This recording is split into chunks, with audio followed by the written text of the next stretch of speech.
after a while you run out of notes. I've only got so many notes. I've never done that piece. And then you have to go all the way back down. And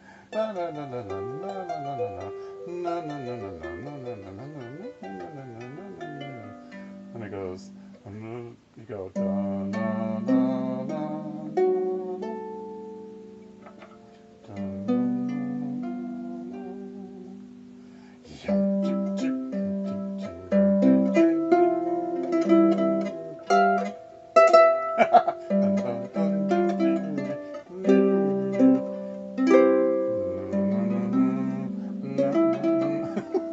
as far as I'm going tonight. Anyway, thanks for listening. This is a County Kerry harp. You've been listening to a 24-string cherrywood holly harp.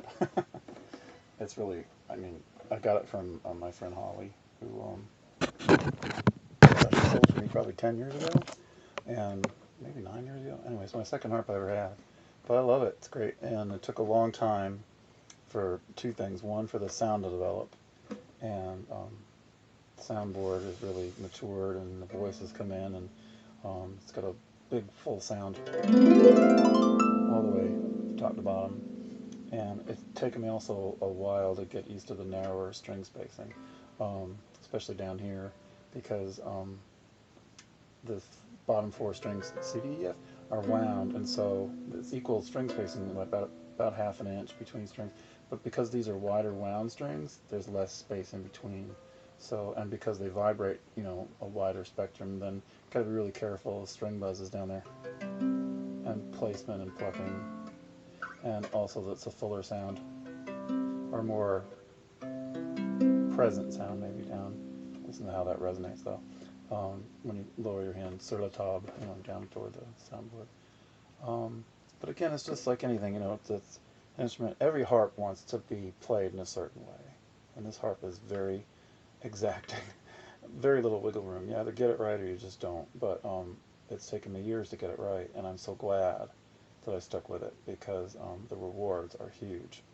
And when you go to another harp that's, you know, got wider spacing, maybe more graduated, you know, wider toward the bottom and narrower toward the top.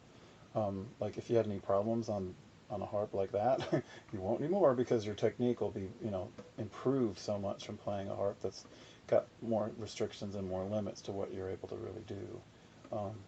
This harp too has got, you know, little tiny, I don't know if you can see, little tiny sound holes, and people are like, why would you get the strings in there? Well, and then there's a hole in the bottom too. You can, it's easy, you just put them into the front, and then you pull them through the back. Holly told me, she said, you don't need surgical calipers, or whatever they're called, to pull them through. And you have to be careful that when you're holding it, you don't block those holes. You got to keep them all open. So I usually try to experiment, see where the the major amount of sound is. I kind of move it around and see where it is, and that's kind of where I'll keep it to play. And this is just a piece of shelf liner, like rug gripper. I just cover it over my knees and plunk it on there. You don't need a stand. It's a very lightweight harp. Jeff Gaynor made this harp, and his wife Cindy made the case. And it's lovely. It's made out of naugahyde and a little padding, and you just slip it in, and it's got like a handle to, you stick that over your shoulder, and you can ride your bike to the stream in the park. Play your harp. It's very lightweight. It's very portable. It's got a beautiful sound. I played it at the nursing home a long time ago, and it was an assisted living, and I didn't know what to expect. You never know from room to room, or if you're playing outside or whatever. Right now, I'm in my back room, which I use as storage in my music room, and it's very quiet in here. Talk about silent night. You can barely hear anything. Hope I'm not waking my neighbor up. He's right across the way. But my goodness.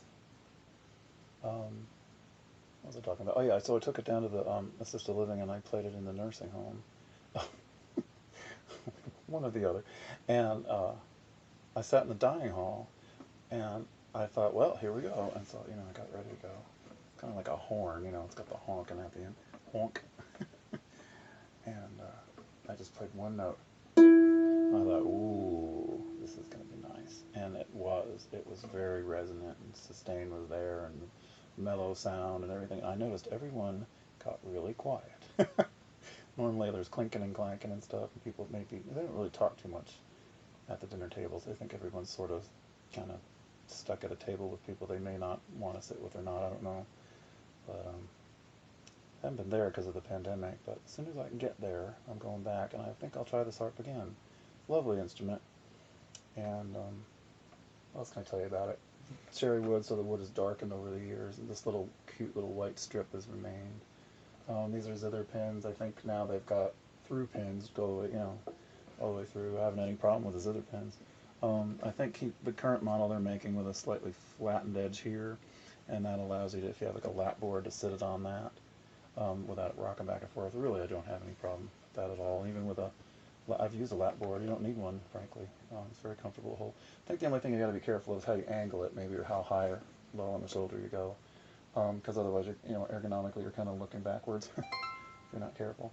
I like to get middle C at about eyeball range, so that's about kind of where I sit with it.